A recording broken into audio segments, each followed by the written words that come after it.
Selamat sore kawan-kawan semua. Perkenalkan, nama saya Aflina Chan dengan nomor BP 19101152630041 dari kelas di F2. Baiklah, di video kali ini saya akan menjelaskan tentang materi CRM dengan SCM. Pertama adalah CRM. CRM atau bisa disebut dengan Customer Relationship Management adalah strategi bisnis yang memadukan proses manusia dan teknologi, membantu menarik prospek penjualan, mengkonversi mereka menjadi pelanggan, dan mempertahankan pelanggan yang sudah ada. Tujuan dari Customer Relationship itu sendiri adalah untuk mengetahui sebanyak mungkin tentang bagaimana kebutuhan dan perilaku pelanggan, sehingga akan tercipta ikatan emosional yang kuat yang mampu menciptakan hubungan pembisnis yang erat.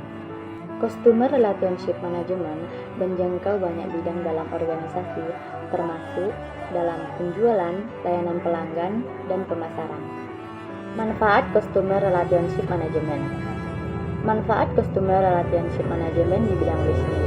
Yang pertama, mendorong loyalitas pelanggan, mengurangi biaya, meningkatkan efisiensi operasional, peningkatan time to make, peningkatan pendapatan. Fungsi dari Customer Relationship Management. Yang pertama adalah mengidentifikasikan faktor-faktor yang penting bagi pelanggan. Yang kedua, mengusung falsafah Customer Orientation. Yang ketiga, mengadopsi pengukuran berdasarkan sudut pandang pelanggan. Dan yang keempat, membangun proses ujung ke ujung dalam melayani pelanggan.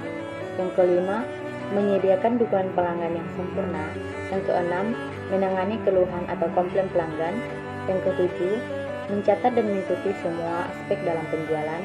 Yang kedelapan, membuat informasi holistik tentang informasi layanan dan penjualan dari pelanggan.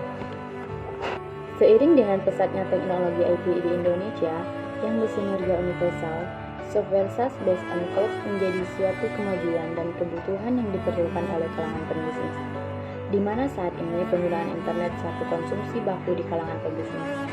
Kondisi di mana menginginkan sesuatu serba cepat, fleksibel, online update kapanpun dan dimanapun. Customer Relationship Management Salesforce menjawab semua tantangan tersebut.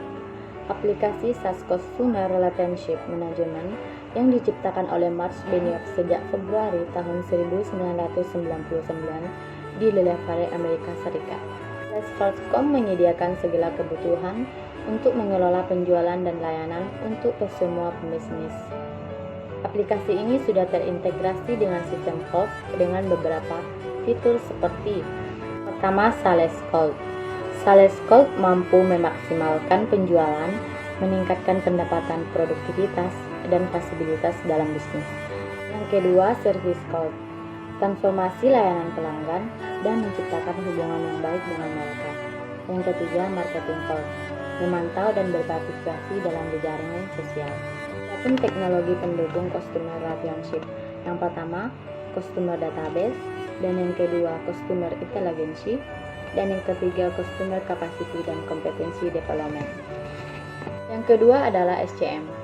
SCM adalah serangkaian kegiatan yang meliputi kegiatan koordinasi, penjadwalan, dan pengendalian terhadap pengadaan, produksi, persediaan dan pengiriman produk ataupun layanan jasa kepada pelanggan yang mencakup administrasi harian, operasi, logistik, dan pengolahan. SCM menjadi bidang yang sangat penting dalam dunia bisnis karena terhubung langsung dengan daya saing perusahaan. SCM sendiri merupakan pengolahan dan juga pengawasan rantai siklus mulai dari bahan material atau barang mentah, pembayaran informasi dari pemasok ke produsen, pedagang grosir, pengecek sampai dengan konsumen. Rantai pasokan adalah jaringan fisiknya, sehingga semua perusahaan akan berperan dalam memasok bahan baku, melakukan produksi barang sampai dengan mengirimkannya ke penggunaan akhir atau konsumen. Tujuan dari SCM. Ada beberapa tujuan menggunakan SCM, di mana yang paling dasar adalah bisa menyelaraskan permintaan dengan pasokan yang ada. Selain itu, ada beberapa hambatan atau masalah yang sering dialami saat menjalankan rantai pasokan, seperti manajemen pengadaan barang, manajemen pemasok, mengelola hubungan dengan pelanggan, identifikasi masalah dan kemudian merespon masalah tersebut, manajemen risiko, dan lain sebagainya. Fungsi SCM. Ada beberapa fungsi SCM yang penting untuk diperhatikan. Fungsi yang pertama adalah SCM secara fisik, di mana fungsi dari SCM ini adalah mengkonversi bahan baku menjadi produk jadi yang bisa disampaikan ke konsumen akhir. Fungsi utama dari SCM ini adalah berhubungan dengan berbagai macam biaya-biaya fisik berupa biaya material, biaya penyimpanan, biaya khusus produksi, biaya untuk transportasi, dan lain sebagainya. Fungsi selanjutnya adalah SCM sebagai mediasi pasar dan memastikan jika telah disuplai oleh SCM. Dan fungsi yang terakhir adalah berhubungan dengan biaya survei pasar, perencanaan produk, dan berbagai macam biaya yang bisa muncul akibat tidak terpenuhi aspirasi konsumen oleh produk yang mana disediakan oleh SCM. Proses SCM. Ada beberapa proses SCM yang wajib dilalui, di mana proses yang pertama adalah arus material.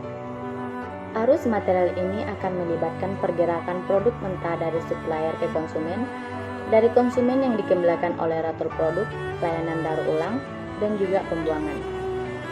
Proses selanjutnya adalah arus informasi, di mana arus ini akan berisi tentang prediksi permintaan yang akan dilakukan konsumen, informasi perpindahan barang, dan juga update status barang apakah sudah terkirim atau belum.